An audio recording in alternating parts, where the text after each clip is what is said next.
Hello everyone and welcome to my new video. Unless you have been living under a rock, you probably know what Palworld is. Now if not, at first Palworld is some kind of an open world survival and crafting video game that is developed by the company Pocketpair and is often described as Pokemon with guns. Now I understand at first people had some serious doubts about the game because the link with Pokemon is pretty obvious, and also the Pokemon company thought this, which resulted in the fact that they've actually sued the developers of the game for copyright infringement, a case that the Pokemon company by now has, maybe a bit surprisingly, lost. Now in meantime, the Palworld video game became a huge hit amongst gamers. At the moment of making this video, the game has been sold more than 30 million times worldwide, which is actually quite impressive. Now to stick the knife a little bit further down Pokemon's back, the company behind Palworld decided to launch a Palworld TCG. At first you and I probably thought this wouldn't be too big of a deal, but well, then something happened. By now I have taken a deeper dive in this TCG and I have to say the art on some of the cards is pretty okay, but the real reason why this brand new TCG is gaining a lot of traction and attention is because not only do the booster boxes of the very first set down of Palpagos are having a first edition stamp on them, they also have a pretty significant, to say the least, printing error. Now on the right top corner of the box you can see it doesn't mention Palworld but Palworld. Now, if I have to be completely honest, this is something really strange. I mean, how is it possible that on today, in the year 2026, the quality or printing control doesn't spot such a huge mistake? I mean, it's right up there on top of the box. So there are two possibilities here. Or someone messed up enormously and this really is a mistake, or it's just a great way to boost the interest in this brand new TCG. I'm really not sure what to think about this and I absolutely don't want to insinuate something here, but I really have some trouble believing that this is all a coincidence. But okay, the situation of course is what it is, and the first printing wave of these Palworld booster boxes are actually all having this error. By now it's also already officially confirmed on the website of Palworld that future reprints of this set will no longer have this misspelling, and that is where it gets interesting. Now, at first I have to say I wasn't really interested in the Palworld TCG, and one of the biggest reasons for that was the fact it's a cooperation between Pocketpair and Bushiroad. Now, if you are a TCG collector, chances are that you already heard about Bushiroad, because they also are the printing company behind the Wise Swords sets. Now don't get me wrong, I have nothing against Wise Swords, but they are known for printing the absolute shit out of their products. Now with this in mind, I had the feeling there would not be a lot of collectability, let aside investment potential for this TCG, but maybe I was wrong. Now if the printing mistake was made intentional or not is something we will probably never know for sure. But what we do know by now is that it has been officially confirmed that the coming new prints of the Down of Palpagos set will normally not have this error anymore. Now this was actually confirmed on the official website of Palworld on the page of the set. If you go to the booster pack Down of Palpagos page and you scroll down, you will find near the bottom of the page the following text. A printing error, a misspelling of the word Palworld, was found on the packs and box of the product. We sincerely apologize for this error and will adjust this in future reprints. Now I know people are having a bit of mixed opinions about this, and a lot of especially new collectors state that they really don't understand what all the fuss is about. It's just a small spelling mistake on a box. Right? Wrong. It are in fact really these types of things that collectors absolutely love. Now if the first print of the first set turns out to be very limited and the new reprints actually don't have this error anymore, it's almost a guarantee that the prices of this box could run up enormously, especially when the Palworld TCG ends up staying pretty popular, which is something we of course still have to see. Now because of the fact I at first wasn't very interested in this Palworld TCG, I haven't made any pre-orders, which clearly has been a mistake on my end. Now at first the booster boxes of Down of Palpagos were sold for a price of on average between $50 and $60.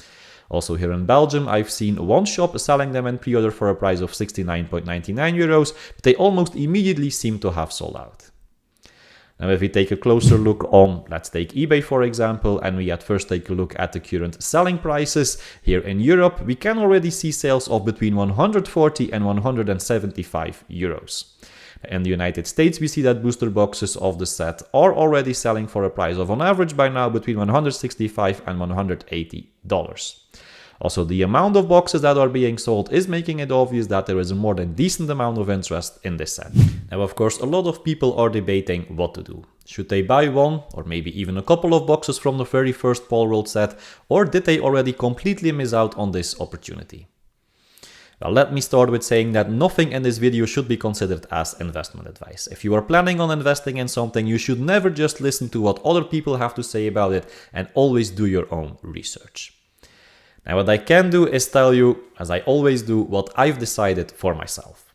So as I've mentioned, I originally missed the boat on this one, but after a little bit of debating and after doing a lot more research, I've decided for myself to pull the trigger and get me a couple of boxes.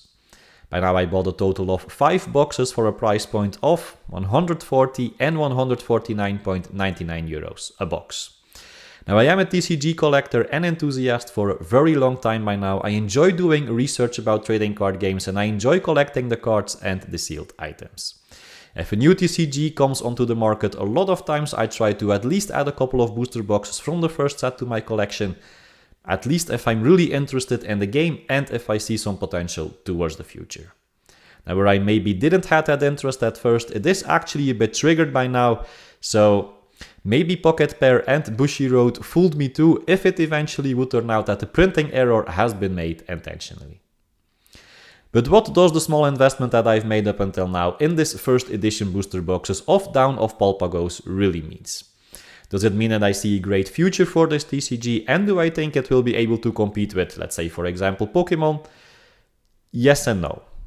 Concerning the first question, I do think that, especially within the current market, a lot of new TCGs have the potential to, at least on the short to mid-term, gain a lot in popularity and because of that also in value.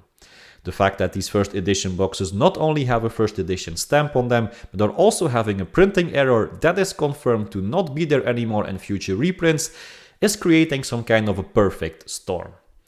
And also, I think that we don't have to underestimate the huge followers base from the Palworld video game. If just a fraction of them will also be buying, playing and or collecting the Palworld TCG, this could really be a player on the TCG market that shouldn't be underestimated. Now, do I believe it could form serious competition for Pokemon? I highly doubt it, but you never know.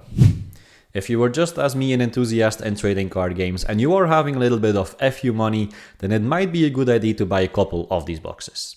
Now, if this TCG really becomes a big thing, then the sky could just like that be the limit for the price of these first edition error booster boxes. On the other hand, if interest fades away just as quickly as it came, well, then it's important to understand that these boxes could eventually turn out to be, especially on the long run, absolutely worthless. At least in monetary value, because even if that would happen, for me as a collector and an enthusiast of trading card games, I would always see these boxes as some kind of TCG history, which would make that they would always have a place in my collection. Even though I would have lost, let's say, around 1,000 euros or maybe even a bit more if I decide to still buy some extra boxes. Now, if you do believe in the future of this Palworld TCG and you want to invest, then I highly doubt that in the short term there will be better opportunities than this first edition error booster box. Of course, I don't have a crystal ball, but as I've mentioned before, the combined factors in this case have realized some kind of a perfect storm, and when this happens, the past has taught us that there is likely to be a huge potential.